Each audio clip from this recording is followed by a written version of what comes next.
প্রিয় দর্শক সবাই কেমন আছেন? চলে আসলাম আজকে আরও একটি গুরুত্বপূর্ণ আবহাওয়ার খবর নিয়ে। আজ রাতে বাংলাদেশের দক্ষিণ পশ্চিমে মূলত খুলনা বিভাগের একদম দক্ষিণের উপকূলীয় বেশ কিছু এলাকায় প্রচণ্ড বজ্র বিদ্যুৎ সহ ঝড় বৃষ্টিপাতের সম্ভাবনা।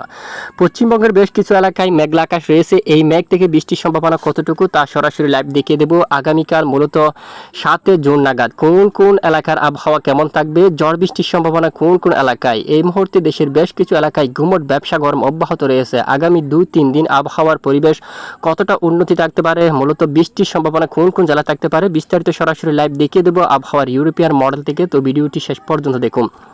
ভালো লাগলে একটি লাইক করুন। আর সবার আগে গুরুত্বপূর্ণ আবহাওয়ার খবর পেতে চ্যানেলটি সাবস্ক্রাইব করে পাশের বেল বাটনে ক্লিক করে রাখুন। ভিডিওটি কোন জেলা থেকে লাইভ দেখছেন কমেন্ট করে জানিয়ে দিন। গতকালের পূর্বাভাসে আমরা দেখেছিলাম 22 মোড় থেকে আপনাদেরকে যে এই অঞ্চলে মেঘ তৈরি হতে পারে। দেখুন আপনারা জামশেদপুর, খড়গপুর এখানে অলরেডি প্রচণ্ড মেঘ তৈরি হয়ে গেছে। দামবাদ থেকে শুরু করে এখানে মহান রবের হুকুম যেখানে রয়েছে সেখানে বৃষ্টিপাত হচ্ছে অলরেডি।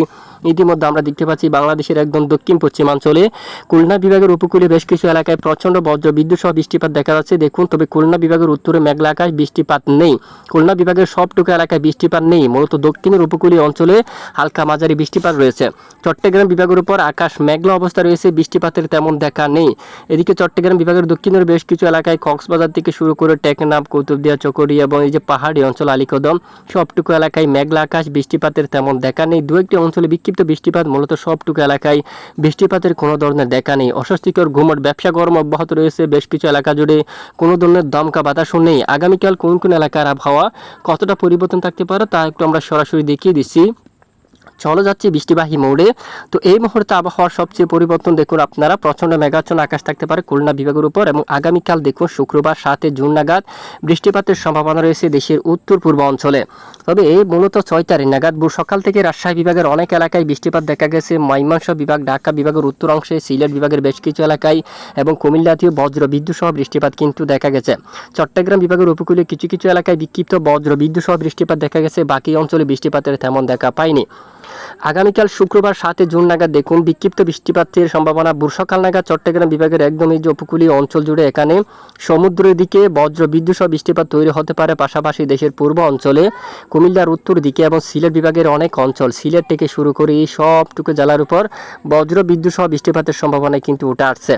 এবং এদিকে দেখুন দেশের উত্তরে রংপুর বিভাগের উত্তরাঞ্চলেও হালকা মাঝারি বজ্র বিদ্যুৎ সহ বৃষ্টিপাতের সতর্কতা কিন্তু উঠে আসছে।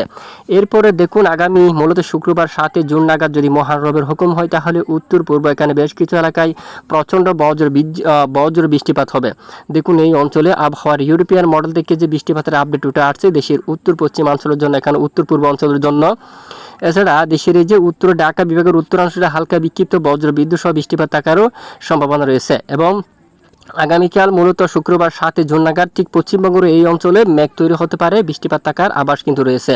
এবং ত্রিপুরার অঞ্চলে এদিকে দেখুন উত্তরে এবং সিলেট বিভাগের বিভিন্ন অঞ্চল জুড়ে বিক্ষিপ্ত বজ্র বিদ্যুৎ সহ বৃষ্টিপাত থাকতে পারে এবং শনিবার 8 তারিখের নাগাদও। তো এই হচ্ছে মূলত বৃষ্টিপাতের সর্বশেষ গুরুত্বপূর্ণ আপডেট। তো এইবার আমরা সরাসরি আপনাদেরকে নিয়ে যাব যে তাপমাত্রায় কোন কোন এলাকায় কেমন তাপমাত্রা থাকতে পারে। তো তাপমাত্রার আপডেটে আমরা দেখতে পাচ্ছি আগামীকাল শুক্রবার মূলত 7 জুন নাগাদ দেখুন বেশ কিছু এলাকায় তাপমাত্রায় যে ঢাকা বিভাগে 33 রয়েছে, রাজশাহীতে 37, খুলনা বিভাগে 36, উত্তরে রংপুরে 32, ময়মনসিংহ বিভাগে 31, 32, সিলেটের উপর 30, চট্টগ্রাম বিভাগে 32 পর্যন্ত। এবং পশ্চিমবঙ্গের পশ্চিমের বেশ কিছু এলাকায় প্রায় 42 ডিগ্রি সেলসিয়াসের তাপমাত্রা, মূলত তীব্র তাপপ্রবাহ বললে চলে। গুমট ব্যবসা গরম রয়েছে বেশ কিছু অঞ্চল জুড়ে। যদি একটু আমরা চরম সতর্কতা মুহূর্তে যদি একটু দেখে নিই, আগামীকাল 7 জুন নাগাদ বেশ কিছু এলাকায় অস্বস্তিকর গুমট ব্যবসা গরম অব্যাহত থাকতে পারে। এরই মাঝে রয়েছে বরিশাল বিভাগের বেশ কিছু অঞ্চল, মতিরহাল, লালমোহন, বরিশাল, পিরোজপুর, জালকাঠি, পটুয়াখালী, মঠবাড়িয়া, চরপেশন, কলাপাড়া এবং এদিকে গোহাটা, এই যে বরিশাল গোহাটা এই অঞ্চলে, এবং এদিকে শিবনগর, সাতক্ষীরা, সুন্দরবন, খুলনা, বাগেরহাট, যশোর, লোহাগাড়া, এখানে বরগুনা, ফরিদপুর, তারপর এখানে শাইলকুপা, পাবনা, নাগরপুর, পশ্চিমবঙ্গের অনেক এলাকায় গুমট অস্বস্তিকর ব্যবসা গরম অব্যাহত থাকার সম্ভাবনা রয়েছে। তা আগামী 8 তারিখ 9 তারিখেও অব্যাহত থাকার সম্ভাবনা কিন্তু দেখা যাচ্ছে। এবার একটু দেখে নেব আবহাওয়ার জার্মানি মডেল থেকে যে কোন কোন এলাকায় বৃষ্টিপাতের নির্দেশ দিচ্ছে তা একটু আমরা দেখি। এই মুহূর্তে আমরা আবহাওয়ার আইকন মডেলে চলে আসলাম যে আগামীকাল শুক্রবার 7 জুন নাগাদ যে বৃষ্টিপাতের আপডেট দেখুন। এখানে আমরা দেখতে পাচ্ছি ঢাকা বিভাগের দুয়াক এলাকায় বিক্ষিপ্ত বৃষ্টিপাত থাকার সম্ভাবনা, তবে সিলেট এবং শিলচর এই অঞ্চলের দিকে বজ্র বিদ্যুৎ সহ বৃষ্টিপাত থাকার সম্ভাবনা রয়েছে। পাশাপাশি যে পশ্চিমবঙ্গে এখানে ভারতের কিছু কিছু অঞ্চলে বজ্রগর্ভ মেঘ তৈরি হয়ে বিক্ষিপ্ত বৃষ্টিপাত থাকতে পারে এবং এদিকে বর্ধমান, শান্তিপুর, কাতুয়া এবং মেহেরপুর, আরামবাগ, চন্দ্রনগর এই এলাকার দিকে একটি বৃষ্টিপাতের আভাস রয়েছে আবহাওয়ার জার্মানি মডেল থেকে। এবং রংপুর বিভাগের উপরও বজ্র বিদ্যুৎ সহ বৃষ্টিপাতের সম্ভাবনা উঠে আসছে শনিবার 8 তারিখ নাগাদ ময়মনসিংহ বিভাগের উপর এবং উত্তরে গোলাপাড়া, টোরা, রংপুর বিভাগের উত্তরে কুড়িগ্রাম এই অঞ্চলে বজ্র বিদ্যুৎ সহ বৃষ্টিপাতের সম্ভাবনা থাকছে। তো এ হচ্ছে আজকের আবহাওয়ার গুরুত্বপূর্ণ রিপোর্ট। এতক্ষণ সঙ্গে থাকার জন্য ধন্যবাদ।